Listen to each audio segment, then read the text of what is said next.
Scott Burnside, ESPN.com here on the latest edition of Hockey Today, the podcast. We catch up with breaking news in Montreal with a coaching change there, and hear from Pat Maroon of the Edmonton Oilers and Jason Chimera of the New York Islanders.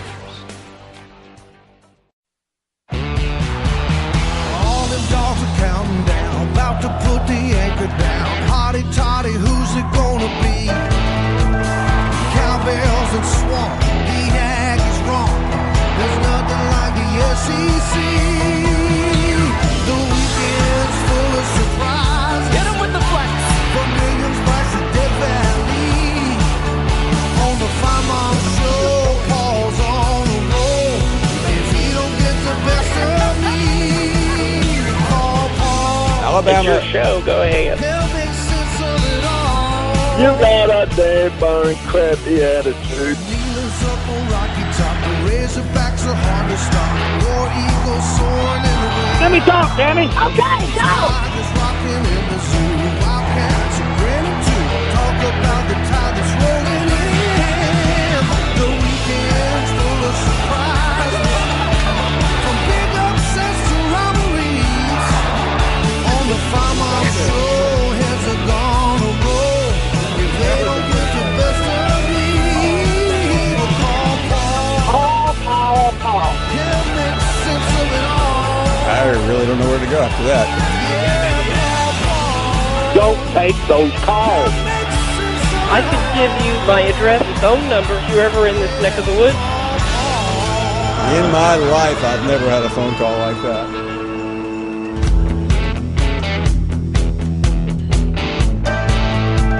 Good afternoon. Friday has arrived and not a second too soon. Welcome to Finebaum Friday on the show. And man, do we have a lot to talk about since we have seen you last.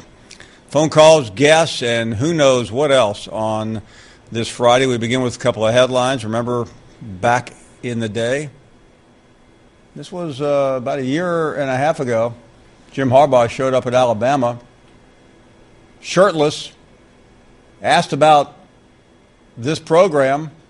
He responded, I don't know who you're talking about. He was talking, of course, about Paul Finebaum. And then last night, about 10 o'clock Eastern time, if you were watching Twitter, here comes Coach Harbaugh. This is a verified account. This is him writing. This is in response to an appearance I made Wednesday on Outside the Lines on ESPN. Harbaugh tweeting, Pete Finebaum, the unabashed SEC water carrier, really needs to get his facts straight. Hashtag alternative facts. And it went viral in the sound and fury of seconds. This is a USA Today headline.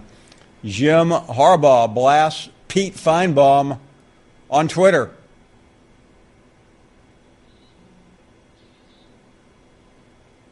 Yahoo Sports, Michigan coach Jim Harbaugh fires back at Pete Finebaum after cheating accusations. CBS Sports, pretty much everywhere you went, same headline. Jim Harbaugh fires back at Pete Finebaum after accusations of cheating.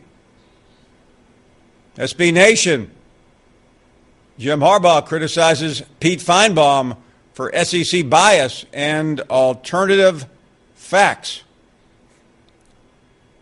Awful announcing. Respected website. At this pace, Michigan's biggest rival won't be Ohio State, but Finebaum. Earlier this week on ESPN's Outside the Lines. This is wrong. It may not be illegal by NCAA standards and bylaws as of this moment, but to me it's cheating. It's blatantly disregarding the spirit of the NCAA rule. We all know why he's doing it. And this is the same person who last year accused Nick Saban of cheating. He accused Hugh Freeze of cheating. And in my mind, and I know you can't prove it and he won't be penalized for it, but he's cheating. And why don't we just face up to it? There's no other reason why he would hire this man. It's been done in the past. And you pointed out a couple of years ago it was done, but it's still wrong. And I don't know why the media celebrates Jim Harbaugh for disregarding the NCAA rule book and doing things that, in my mind, are unethical. And this all came about after it was announced earlier in the week that Mike Johnson was going to accept an offer to go to Michigan to be on Harbaugh's staff. His son, 2 years from now, right now he's regarded as the number one dual-threat quarterback in the country.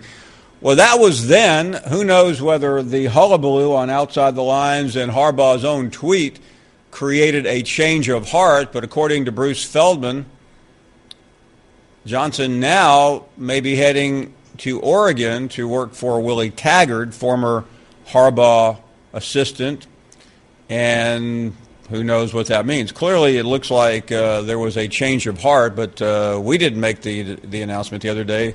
The school that Johnson used to work at made the announcement he was going to the University of Michigan. So that is still unclear at this hour.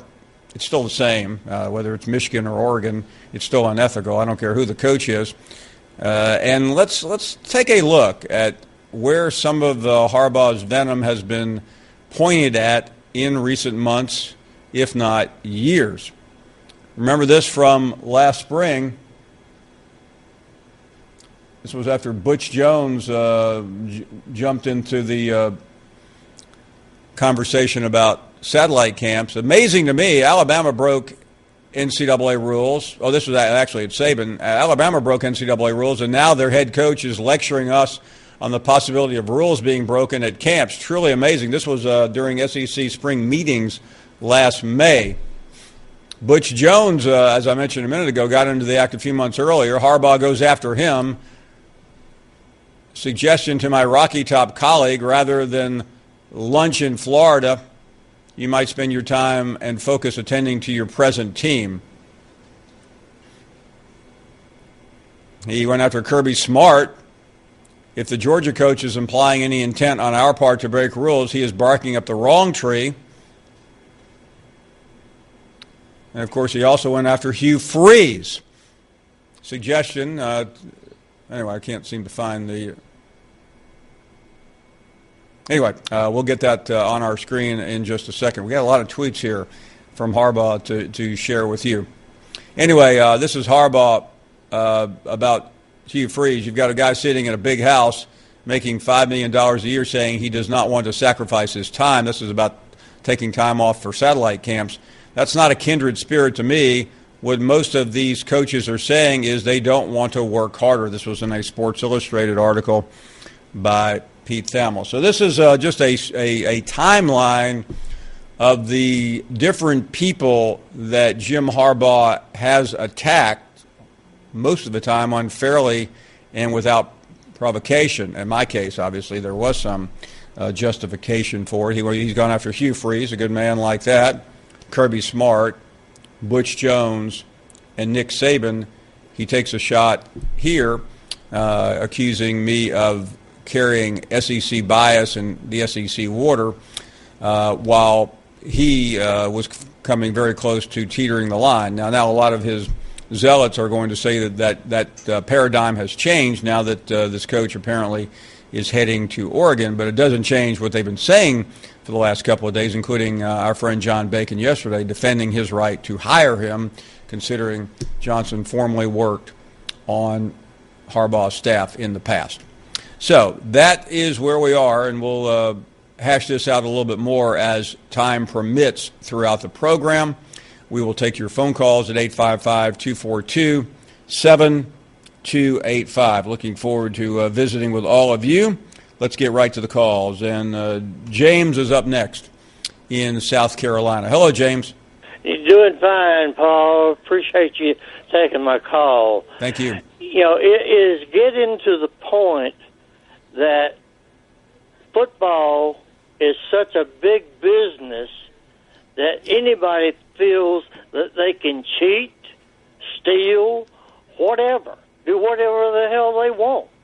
And I'm getting turned off from college football, and I'm a diehard Alabama fan. But, you know, just to listen to these people is getting unreal.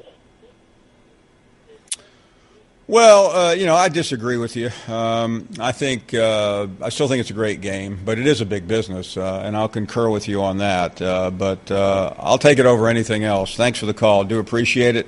Let's check in with Alex in Orlando. Hello, Alex. Hey, good afternoon, Paul. You're very good at what you do. I'm gonna tell you one thing, because this guy Harbaugh has to be freaking kidding me. Really, to go on Twitter? How about you worry about your team? How about you do that? How about you worry about trying to beat Ohio State? That would seem the reason, wouldn't it? Right. I mean, and then to go on Twitter. Here's the thing: talking about facts. You weren't arguing facts. It basically was an opinion of the situation and the outside looking in, like anybody else would do. But for him to go on Twitter and to call you out, knowing the platform that he has, for one, is childish, and it shows that you really are getting under your skin. So I say, more power to you. Keep doing what you do, Paul. We love you. Well, Alex, let me say this. I'm an adult here. I went on national television in front of who knows how many hundreds of thousands, if not millions, of people on Wednesday, and right. and I called him out first. Let's be honest here. Okay. And I called him out. But if you look at the transcript of what I said, and it's been published on every website in the country. I said he is an evil genius. He's one of the smartest people I've ever met. And no, what he's doing is not technically legal. I mean, I said all that on the front end. I said I think it's unethical. I think it borders on cheating, and I think that's what upset Harbaugh. He is so self-righteous that I think that he believed that because I insinuated that he was veering close to a line, I think he lost it. I think he became unhinged, and he reacted like a teenager at 10 o'clock at night. Instead of he's got a brand new son. I think he's got kids. Instead of dealing with his family, instead of making sure that his team is good, he decided to go after someone he barely knows on Twitter, knowing that the sycophants that follow his football team and the zealots and the people that propagate all this hero worship would follow his suit. I mean, even John Dingell, I don't know if you know, he was a 20-term congressman from Detroit. Even the legendary Congressman John Dingell praised Harbaugh on Twitter, which shows you the poor guy is obviously long past his prime for a public servant to actually buy into this nonsense. But that's fine. Listen, we're having fun with it. We don't really care. It's just another day at the office for us. Right, but here's the thing what I think is really setting them off. Like you stated before, he went through all those coaches and trying to call out people, and when you're getting called out for doing something, now you have a problem with it, but you were just the same one trying to criticize every coach. So now you're getting a little bit of your own medicine and just take it for what it is. You're absolutely right. And, Alex, I agree with you, and I'm not trying to compare him to anyone or anything, but if you're going to be in that business, he could call me up and talk about it if he wanted to. His way of getting back was to attack us. And let me say this: I think he did attack all of us. He's already attacked a third of the Southeastern Conference head coaches, including arguably the greatest coach of all time, someone who's actually won 5 national championships and 3 consecutive SEC championships. Jim Harbaugh, as one of my colleagues pointed out last night, has back-to-back third-place finishes in his division. He hasn't even advanced past third place in his division. He hasn't beaten his rival. He did make it to the Super Bowl a couple of years ago and lost to his brother. So you could argue he's not even the best coach in his own family. And he's accusing Nick Saban and others of cheating, which is fine. Good for him. Millie is in Missouri. Hello, Millie. Hi, Paul. I didn't like what the coach said about you, but anyway, the reason why I called is that I watched Missouri and Florida last night. It was a good game. I'm happy that we won. And tell Laura I'm sorry about it, okay? Yeah, anyway, I'm sure she'll be disappointed. Yeah, anyway, the thing of it is that I wanted to tell you something. I've read your book for the 3rd time, and I still can't quite figure out what your age is, but I will figure it out one of these days. And so I figure one good turn deserves another. So I sent you something. I hope you like. Okay. What did you of all the things you read in the book? What did you come away with? I came away with a lot of knowledge about sports that I never knew about, and so you're a great teacher. That's the only thing I can say. And anyway, I hope you like what I sent you. Well, I hope look forward to arrives getting safely. it. What? I say, it's interesting. I've always wanted to teach. It's not anything that's come up yet, but in my career because I'm doing this. But that has always been something I've wanted to do at some point.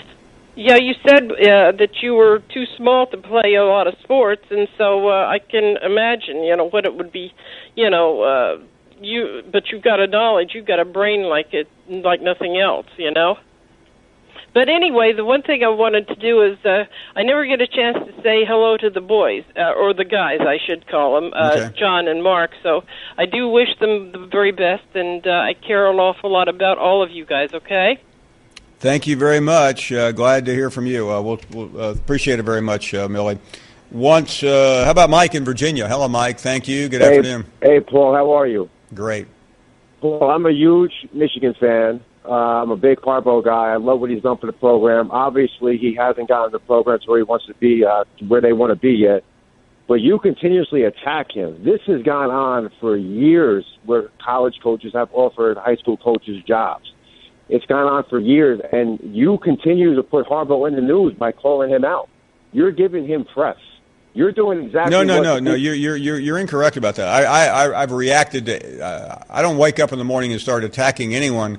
What I do as an analyst and a commentator for ESPN is react when there is news. So why don't you tell me what I've done, what I've said about Harbaugh? Let me ask you this. Well, you're the one who said I've attacked. I want you to give me a specific. What are you talking about? If this coach didn't take the Michigan job, he's going to Oregon. Had he never even been mentioned in Michigan before, you never would have brought this up. Mike, had he gone to Oregon, Mike, hold on. I mean, slow down, okay? Why don't we take one issue at a time here? Okay. It was announced Monday by his high school that he was going to Michigan. I was on a program. Yeah. Hold on. I was on a program Wednesday on ESPN. The subject was him going to Michigan. I reacted to it. What's the big deal? Because, Paul, where were you 2 years ago when Rashawn Gary was no more player in the country and Rutgers offered Partridge a job? Did you attack Rutgers?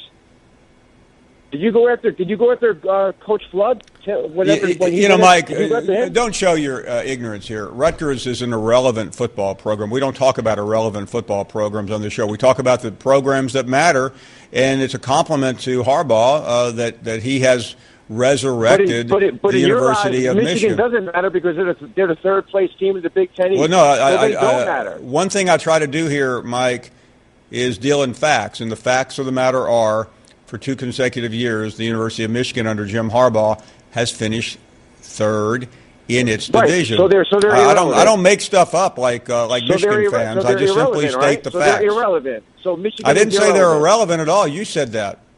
No. You're an angry Michigan fan. You're not. You're unhinged. I'm not an angry. You are unhinged. I just want to know why you go after Harbaugh. I don't. Why don't you actually do some research, and why don't you read in the Detroit News last year when I described him as a genius and I talked about how great he was, and I for the first person in the country called him the Donald Trump of college football. It was a compliment. Every team in the country does this. Every team Mike, does you don't understand. If every team in the country does it, it's wrong. I happen to be talking about the University of Michigan. If Nick Saban does it, it's wrong. If the University of Tennessee does it, it's wrong. It doesn't make any difference where it is. Wrong is wrong. But you brought it up because Harbaugh. No, I didn't bring it up. I was on ESPN and I was asked about it. I didn't barge into the studio, okay? I was a guest on a program that dealt with Jim Harbaugh, and I was asked a question. And you were asked that question because you continuously go after Harbaugh. No, I was asked that question because I'm an expert. That's why, and they wanted my opinion, just like we wanted your opinion until we have to say goodbye because we're up against a break. Thank you very much for your time. We'll take a break here at 8 and take more of your calls at 855-242-7285. Brian Curtis is going to join us shortly. Teddy Greenstein covers the Big Ten for the Chicago Tribune. Kyle Tucker covers covers the SEC for SEC Country. More of your phone calls, and we are coming right back.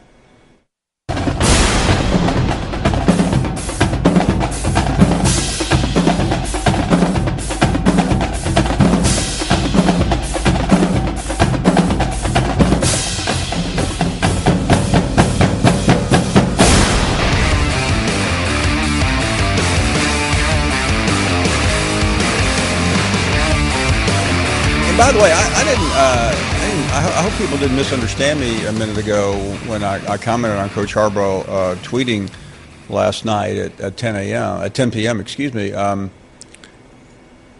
don't know where he was. Maybe he was home with his newborn son or not. I mean, it's a seventh child. Seems like with 7 children, you'd be pretty busy at night, would you not? You probably wouldn't have a lot of time to be tweeting at sportscasters living in another region of the country. Let's get back to the calls. 855-242-7285. Bruce is up next. How are you, Bruce? I'm fine. How are you, Pete? Oh, great. Thank you. Hello? Yeah, go right ahead. You're on the air. Yeah, I wanna, if I may borrow a quote from Dennis Green, Harbaugh is who we thought he was. Exactly. Idiot. He's an idiot. And for him to go after the SEC teams like that, why don't he just put them on the schedule? Well, he believe it or not, he's got one on the schedule in September. He's playing Florida in Dallas. Oh, okay. Well, maybe somebody can hush his mouth for a while. Yeah, a lot of pressure is going to be on Coach McElwain. Even people that don't like Florida will be cheering for Florida in that game. Hey, thank you very, very much. Good to hear from you. Vernon is up next in Kentucky. Hello, Vernon. Hey, how's it doing, Paul? We are doing great. Hey, I was just hearing you about this Harbaugh thing on there, and I was just thinking, you said wondering why he hasn't called the show. Probably because he's dialing 855-242-PETE. Yeah. Be careful when you dial that number. I'm not sure where that rings. I think, but it probably doesn't ring. I can tell you where. I don't know where it does ring, but I can tell you where it doesn't ring. Yeah, that's all I wanted to talk about. Thank you very much. Good to hear from you. Let's go to John in Knoxville. Hello, John. Good afternoon. Hey, Paul. How are you today? We are well. Listen, I wanted to thank you for taking my call, and also I think this is the only national media on television where anybody can call and express their opinion. That is true. And I wanted to thank you for offering that medium for all of us. I have a couple points I wanted to make, and I have a question about Urban Meyer. I've kind of saved all this up. I like the longer games. I know a lot of people are opposed to longer games, but to me it's like going to a 3 or 4 hour movie. And then, you could see an hour and a half shorter version, But, if you like the movie, why would you want to see a shorter version? So I like the longer ball games. That's just my opinion. I do like a lot of bowl games, too. I've noticed you've had one time you were talking about some of the best players ever played in the NFL. And I think I'm about your age. I'm 59. And I think back to Walter Payton, Johnny Unitas, Bart Starr, Jim Hart. Those are some of my favorite players that I watched in NFL. As far as the Harbaugh thing, it seems like he's changed. I used to like Harbaugh, and it seems like he's more abrasive now. But, I think of the Allen Houston, Wade Houston thing in Knoxville, when they pretty much hired Wade Houston to get Allen Houston. Do you remember that? Yeah, I remember that, John. That was a little different. You literally hired the head coach to get the son. By the way, I'm on your side on that, really, because John, listen, I've seen this many times before. I don't want to act like this is the first time. I'm just saying I don't like it. It's unethical. I don't either. It's unethical everywhere. It doesn't matter whether it's at Tennessee, Alabama, or anywhere else for that matter. Right. I mean, I agree with you. Yeah. I didn't like Tennessee hiring him because of any respect with him, but I just wanted to throw that point out there. I agree with you on that. I don't think you should hire a coach to get their son or whatever. But one other thing I have before my question, I just wish that, this year I usually root for all SEC teams, but this year I was actually rooting for Alabama to get beat in the national championship. And I never root against an SEC team, but they just got too cocky. They need to be brought down, and I hope that the I listened to Alabama, Ohio State, and Michigan fans for 6 to 8 months last year talk about how they're going to win it all, and neither one of the three did. So I wish this year they would wait and stop their talking until they do it. Hey, thanks for the call. I hate to run, John. We're up against a break. We're at the bottom of the half hour. Guest coming up, Brian Curtis. We will take a break and get to our guests and more of your phone calls when we come back.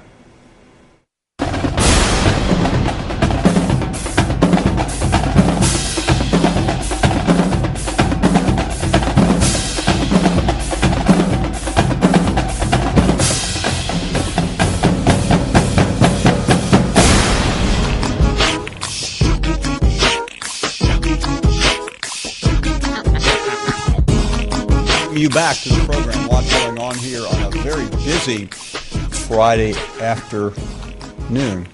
Rent-free.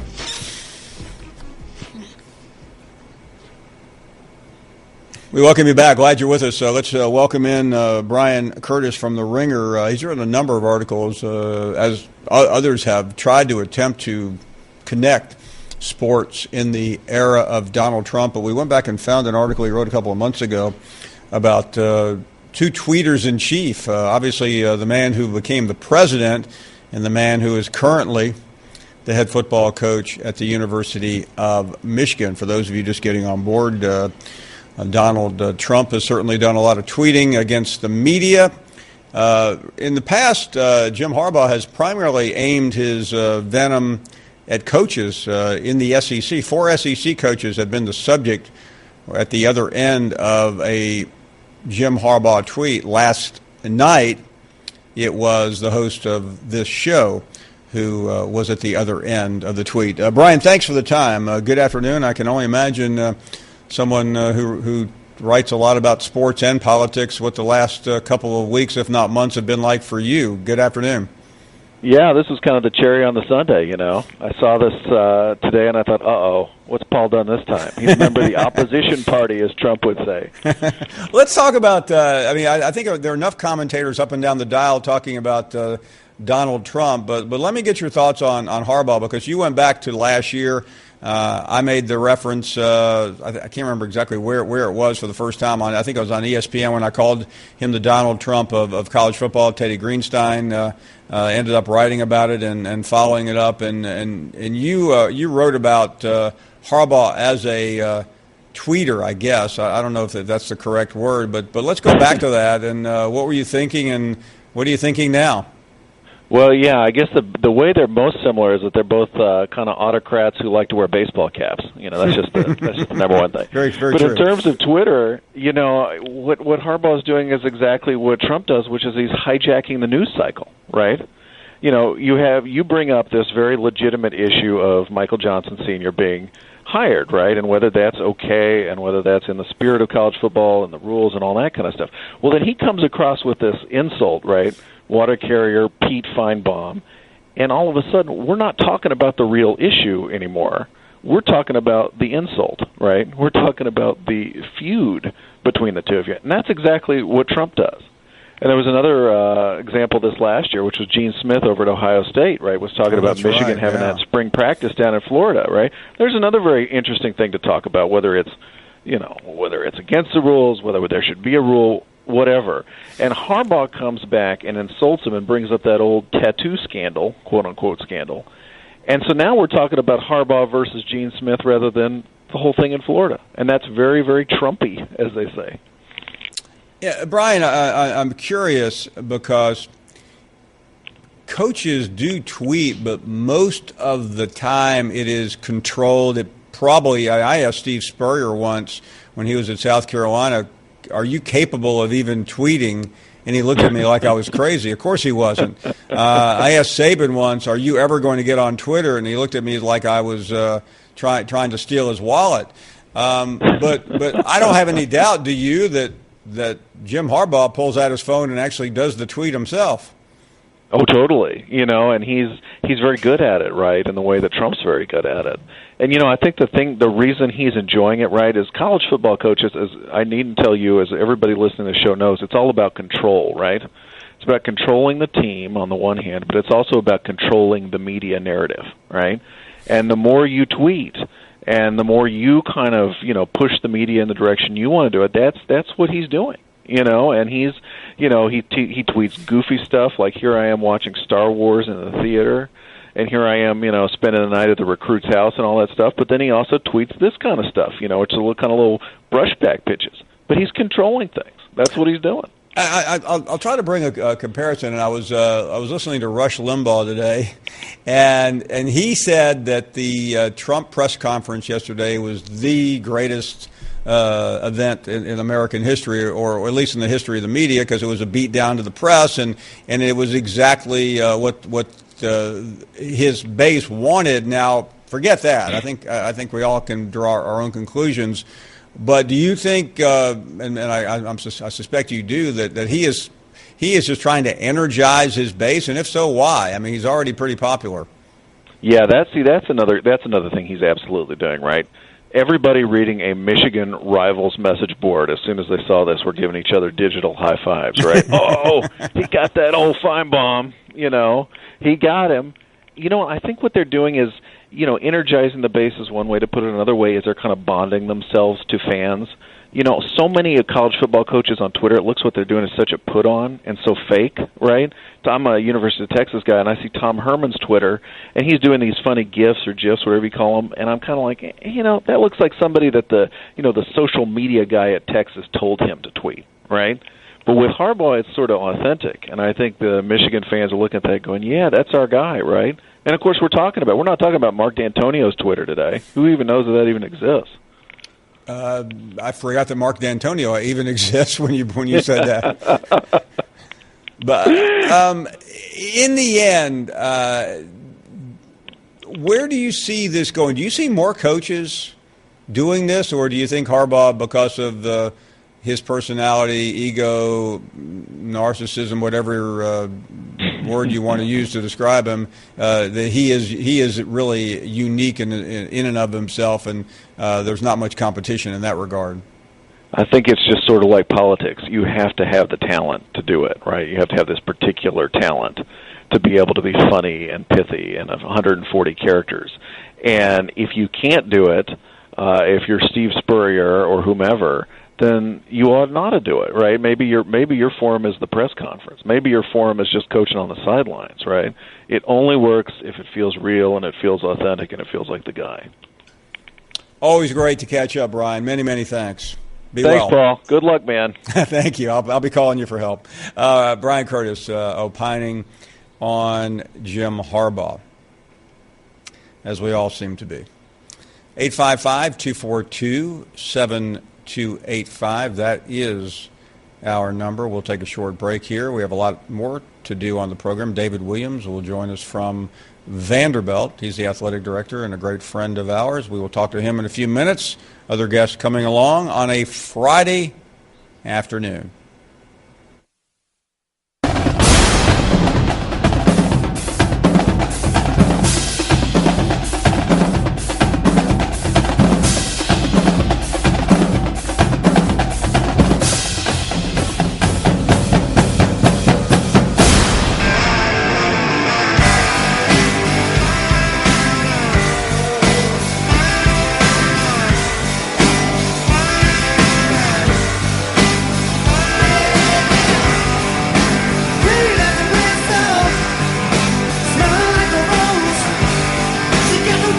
Back. We are happy to be here on a Friday afternoon. Let's continue with more calls. Brian in Columbus, Ohio. Hello, Brian.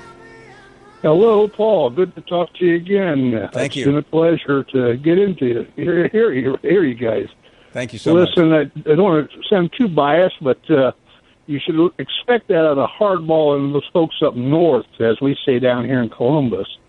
They have this tendency to when they do something that looks a little on the shady side, or they fail to do something, and they like to point the finger the other direction. So I agree with your stance on this. It's not illegal, but it's shady. It's got a smell to it, and based on that, it really does. And now it's gone away until it comes back again. But yeah, that's fine.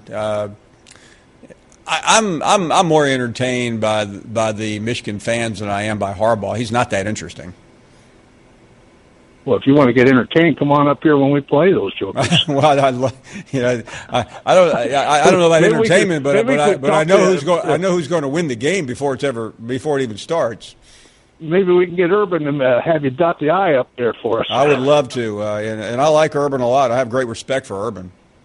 Well, we appreciate that, and once again, I think I saw the interview that you gave yesterday, and I thought you were right on point. You laid it out. It wasn't, you didn't sugarcoat anything, but by the same token, you weren't accusatory. You just said, look, this doesn't smell right, so to speak. And so, I'm glad you take your stand. I think just about the overwhelming majority of your callers and listeners will, adopt that position as well. Thank you very much. Great to hear from you. Always good to hear from Columbus. Let's talk to Daryl in Georgia. Hello, Daryl. Hello, Pete. What's up? How are you doing? We're doing great. Can we address the elephant in the room? We must. All right, great deal. Well, here's the issue, and I'm not talking about Alabama. Jim Harbaugh probably doesn't eat grits. Big M stands for Mason Dixon, and that's right where he needs to keep his behind. I hear you. So anyway, all in good fun, Paul. Just love the show. Love your callers, and no harm, no foul, hopefully. But if they would like to attack a country boy, I got wide shoulders. I can take it, brother. You got it. Hey, thank you very much. Good to hear from you. Let's continue with more phone calls. Matt in Alabama is up next. Hey, this is Matt from Alabama. First-time caller, long-time listener. Great. Hey, I just wanted to say that back in the day, I used to listen to you in Mobile, and when Mike Shula was the coach, and I thought that you were one of the worst people on the planet because of the bad things you had to say about him. But you just speak the truth is all you really do. And that's really what you're doing with Harbaugh right now.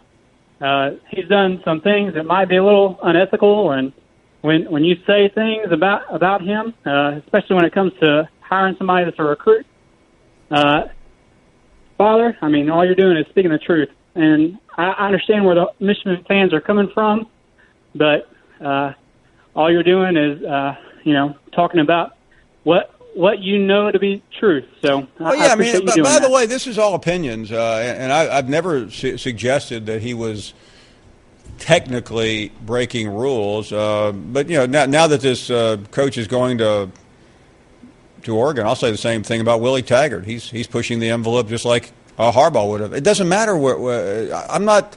When it comes to my view of ethics and morality, I don't care what the color of the uniform is. And you can say, well, what about Nick Saban? Well, just watch the interview I had with Saban in July and think I'm going to cut him slack either. I mean, come on, let's be real here. Ashley is in Columbus, Ohio. Hello, Ashley. Hi, how are you? I'm well, thank you. Great. First-time listener, and just wanted to call in a little bit. I think what I'm seeing from Harbaugh really is about staying relevant. And, any publicity is good publicity from anyone's standpoint, whether, it may be shady or not. Well, people want to compare him to Trump, like Trump or not. At least Trump won. What has Harbaugh won? Well, I think that's why the continued conversations have come up, because he has a lot to prove with and putting, his money where his mouth is. But I just find it interesting from the standpoint of the SEC. They have kind of stepped into that spot that the Big Ten used to dominate over the last, 10 years, and they're really stepping up. I feel now that it's almost like a threatening standpoint that when Harbaugh's coming after them, and, we are putting some of the SEC teams on the schedule. So I just find it interesting that everyone's getting all fired up about kind of losing that potential spot again. When Ohio State and Michigan are good, the Big Ten is really untouchable. Thank you very much. Glad to hear from you. Let's. We don't have a lot of time. Anthony, go right ahead. Hey, Paul. I wanted to call in about the Michigan caller. I think it was one of the first callers, if not the first caller you took today, that was saying you was attacking Jim Harbaugh. I literally started screaming at my radio about this clueless shit that he wouldn't listen to you.